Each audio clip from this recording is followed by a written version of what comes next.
ریاض الجنہ سے ہی ملحقہ اصحاب صفہ کا چبوترا ہے۔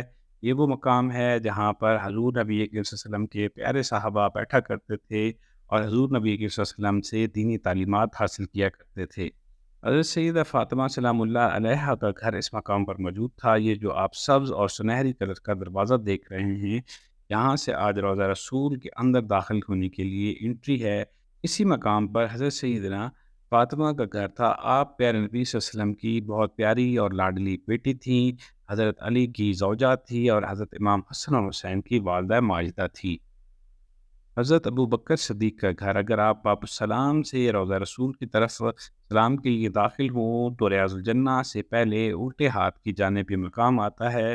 یہ لال کلر کے سرکل سے میں نے اس کی نشاندہی کر دی ہے۔ اس جگہ تک پہنچنے کا دوسرا راستہ باب ابو بکر صدیق بھی ہے۔ اگر آپ باب ابو بکر صدیق سے داخل ہوں تو ریاض الجنہ سے پہلے یہ مقام آتا ہے۔ محراب تہجد، یہ ایک خاص مقام ہے جو روضہ رسول سے ملحقہ جالیوں کے ساتھ آپ دیکھیں تو ایک چھوٹا سا پلیٹ فارم جو باہر کی جانب نکلا ہوا ہے، یہ تیر کے ساتھ میں نے اس جگہ کی نشاندہی کی ہے۔ یہ وہ مقام ہے جہاں پر پیارے نبی کریم صلی اللہ علیہ وآلہ وسلم تہجد کی نماز ادا کیا کرتے تھے۔ باب جبرائیل امین علیہ السلام، یہ وہ دروازہ ہے جہاں پر حجرہ رسول صلی اللہ علیہ وسلم میں داخل ہونے کے لیے اس راستے سے حضرت جبرائیل امین آیا کرتے تھے اور آپ نبی کریم صلی اللہ علیہ وآلہ وسلم کی خدمت میں اللہ کا کلام پیش کیا کرتے تھے۔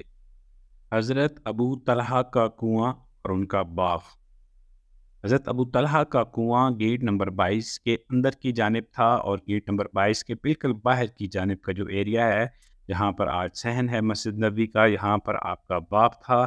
اندر کی جانب جہاں پر آپ کا کنواں تھا، پہلے کچھ عرصہ پہلے تک یہاں پر کنویں کی نشانات اور باقیات موجود تھیں، لیکن جب توسیع کی گئی مسجد نبوی کی تو اس کنویں کی نشانی کو ختم کر دیا گیا۔ یہاں پر ماربل کے اوپر گول دائروں کی صورت میں اس کی نشانی آج بھی باقی ہے۔ جوتوں کے ریک نمبر 233 کے بالکل ساتھ اگر آپ قلین کو ہٹا کر دیکھیں تو آپ کو نیچے حضرت ابو طلحہ کا کنواں نظر آ جائے گا۔ آپ کو یہ کنواں بہت عزیز تھا، لیکن آپ نے بعد میں مسلمانوں کے لیے اس کو وقف کر دیا۔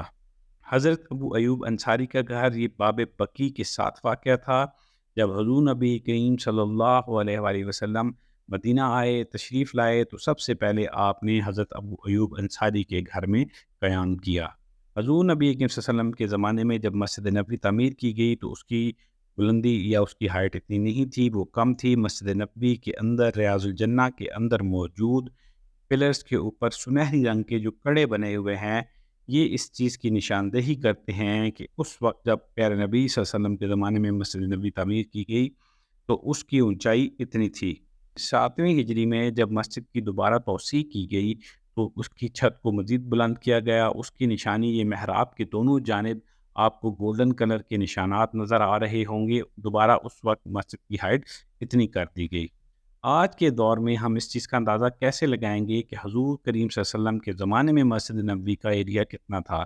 تو یہ جو پلرز کے اوپر ڈیزائن بنے ہوئے ہیں اور ان کے اندر مسجد نبوی لکھا ہوا ہے گولڈن کلر سے، یہ اس چیز کی نشاندہی ہے۔ یہ پلرز ایک لائن میں موجود ہیں، دونوں جانب ریاض الجنہ والی سائڈ پہ بھی اور دوسری سائڈ پہ بھی سیدھی لائن میں موجود ہیں، جن کو دیکھ کے آپ کو آسانی سے اندازہ ہو جاتا ہے کہ پیارے نبی صلی اللہ علیہ وسلم کے زمانے میں مسجد نبوی کا ایریا کتنا تھا۔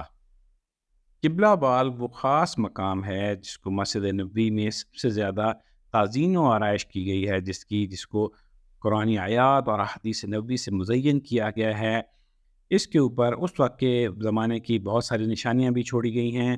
میں آپ کو بتاتا چلوں کہ یہ جو آپ مقام دیکھ رہے ہیں، یہاں پر حضرت عباس کا گھر تھا جو حضور نبی صلی اللہ علیہ وسلم کے چاچا تھے۔ اس کے لیے آپ کو ایک چھوٹی سی قرآنی آیات کے اندر لکھی ہوئی کھڑکی سی روشن دان سے نظر آئے گا۔ یہ اس جگہ کی نشاندہی کرتا ہے کہ یہاں پر حضور کے چاچا حضرت عباس کا گھر تھا، اور اسی دیوار کی جانب ہی حضور صلی اللہ علیہ وسلم کے باقی صحابہ کا گھر تھے، جیسے الٹے ہاتھ کی جانب حضرت جعفر کا گھر تھا اور سیدھے ہاتھ کی جانب، اس مقام کے سیدھے ہاتھ کی جانب حضرت نوفل بن حارث اور حضرت عمار بن یاسر کے گھر بھی یہیں پر موجود تھے۔ قبلہ وال کے اندر موجود یہ جو کھڑکی آپ دیکھ رہے ہیں، اگر آپ روضہ رسول صلی اللہ علیہ وسلم پر حاضر ہوں، سنہری جانیوں کی طرف اگر آپ کا منہ ہو تو آپ کی پیٹھ کی جانب آپ کو یہ کھڑکی نظر آئے گی۔ یہ کھڑکی 1400 سال سے کھلی ہوئی ہے۔ یہاں پر حضور نبی صلی اللہ علیہ وسلم کی زوجہ حضرت سیدنا حفصہ بنت عمر کا گھر تھا۔ آپ حضرت امیر المومنین سیدنا عمر فاروق کی بیٹی تھیں۔ آپ صلی اللہ علیہ وسلم کی وفات کے بعد آپ کا گھر یہاں پر تھا، تو وہ آپ کو مسجد نبوی کی توسیع کے سلسلے میں آپ کے گھر کو پیچھے شفٹ کرنا تھا، تو وہ کسی صورت میں اس جگہ کو خالی کرنے کے لیے تیار نہیں تھی۔ بہت تگ و دو کے بعد آخر جب وہ مانی تو انہوں نے ایک شرط رکھی کہ ان کے کمرے سے ایک کھڑکی کھلے گی جس سے ہر وقت روضہ رسول صلی اللہ علیہ وسلم نظر آتا رہے گا۔ اس شرط پر حضرت امیر المومنین نے ان سے یہ وعدہ کیا اور اس کھڑکی کا قیام کیا، اور یہ وہ وعدہ ہے جو 1400 سال سے آج دن تک قائم ہے۔ اس کھڑکی کو کبھی بھی 1400 سالوں میں بند نہیں کیا گیا، یہ آج بھی کھلی ہوئی ہے۔ حضرت عثمان کا گھر۔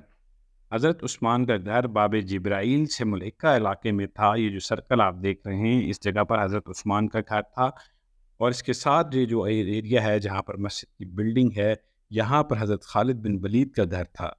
مسجد نبوی میں گنبد خضرا کے ساتھ ایک چھوٹا سلور رنگ کا گنبد آپ کو نظر آتا ہوگا۔ یہ وہ جگہ ہے جہاں پر مسجد کے امام کھڑے ہو کر نماز پڑھاتے ہیں۔ محراب عثمانی کے بالکل اوپر اس کو قائم کیا گیا ہے۔ اس کے علاوہ بہت سے چھوٹے چھوٹے سلور کلر کے گنبد آپ کو نظر آئیں گے۔ پرانے وقتوں میں جب لاؤڈ سپیکر کی سہولت نہیں ہوتی تھی تو اس طرح کی کنسٹرکشنز کی جاتی تھیں جس سے آواز کو زیادہ دور تک پھیلایا جا سکے۔ یہ جو چھوٹے چھوٹے گنبد ہیں اسی مقصد کے لیے بنائے گئے تھے تاکہ اذان کی آواز دور تک جا سکے۔ نماز جنازہ کی جگہ یہ وہ مقام ہے جہاں پر حضور صلی اللہ علیہ وسلم جنازہ پڑھایا کرتے تھے۔ عثمانی حکومت نے یہاں پر باؤنڈری وال قائم کر کے نشاندہی کی ہوئی تھی، جبکہ سعودی حکومت نے اس کو مکمل طور پر بند کر کے اسٹور بنا دیا ہے۔ اس اسٹور کے اندر مسجد کے اے سی کے یونٹس اور باقی ضرورت کا سامان رکھا جاتا ہے۔ یہ وہ مقام ہے جہاں پر حضرت سیدنا عمر کو نماز کے دوران خنجر مار کے زخمی کیا گیا تھا، اور آپ ان زخموں کی تاب نہ لاتے ہوئے شہید ہو گئے تھے۔ جی، آج کی ویڈیو میں ہم نے مسجد نبوی کے اندر موجود خاص مقامات کی نشاندہی کی۔ اگلی ویڈیو میں انشاءاللہ آپ کو شہر مدینہ اور اس کی گرد و نواح میں خاص مقامات اور مدینہ کی زیارات کے بارے میں بتاؤں گا۔ میری آپ سے گزارش ہے کہ آپ جانے سے پہلے میرے چینل کو لائک کریں، سبسکرائب کریں اور اپنے دوست احباب کے ساتھ شیئر کریں، اور کمنٹ باکس کے اندر اپنی قیمتی رائے کا اظہار ضرور کیجیے۔ اللہ حافظ۔